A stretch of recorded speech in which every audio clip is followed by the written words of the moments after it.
Okay, so nandito na tayo ulit. Akala ko na isa natin. Ito naman, next 297, masyadong mataas. So gamit tayo ng repes. Guys, tingnan natin kung makakakuha tayo ng bagong kalaban na mahina ulit. Ayan, so every day merong isang free na request para kung gusto nyo makita kung merong bagong mas ito, meron may 90 yung oncer. So select natin ito guys. So pwede kayong manalo dito. Okay, let's go. Match up muna natin. Susunod naman tayo. Pero 90 ano siya, kung titignan nyo 90 CP siya, 90,000 CP. Pero yung mga familiars niya, mga 3 star lang. Samantalang yung kanina, may 4 stars na familiars, diba? So, yung CP nun is nasa 80,000 lang, diba? So, kung isipin mo, anong meron dito sa mga familiars na to? At bakit umabot siya ng 90,000 CP, diba? Samantalang yung sa kanina, baka, so, dapat maging aware din kayo din guys, na baka may something to sa familiars na to, kasi masyadong mataas yung ano, diba? Masyadong mataas yung CP niya, pero yung ano niya, yung mga characters niya is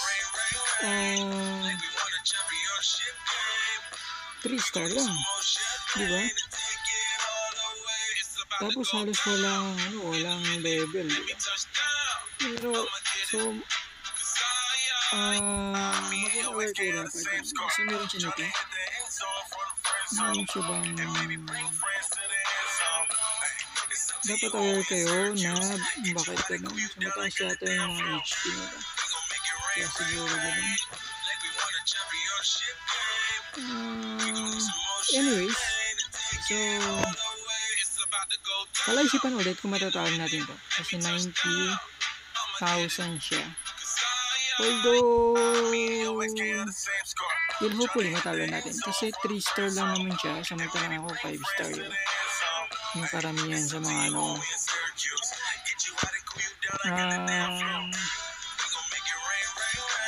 Ayaw ko pa ang pante pero hindi ko rin alam. So, tingnan na lang natin sa duel. So, mag-duel na tayo guys para makita natin kung mananalo ba ako o natatalo. Tingnan natin. 90.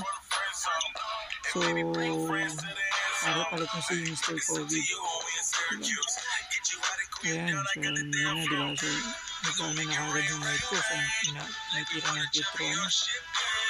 So, siyempre, nanalo pa rin ako. Yung mic ko, malakas. Okay, so talo rin yung mic niya. Okay, isa na lang. Alright guys, so panalo na tayo. Diba?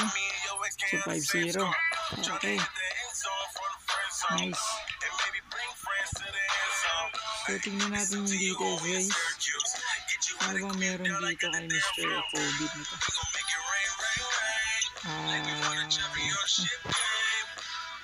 Details. Ayan, so kita nyo naman guys, lamang ako, diba? Yung mic ko, dito na naman. Kahit si Soyo, diba? Mataas din. So, wala talaga siyang pero, yun nga, nakapagtaka pa rin na umabot siya ng 90,000. Parang mas na taas pa siya din sa nilabanan natin kanina. Yung CP niya, diba?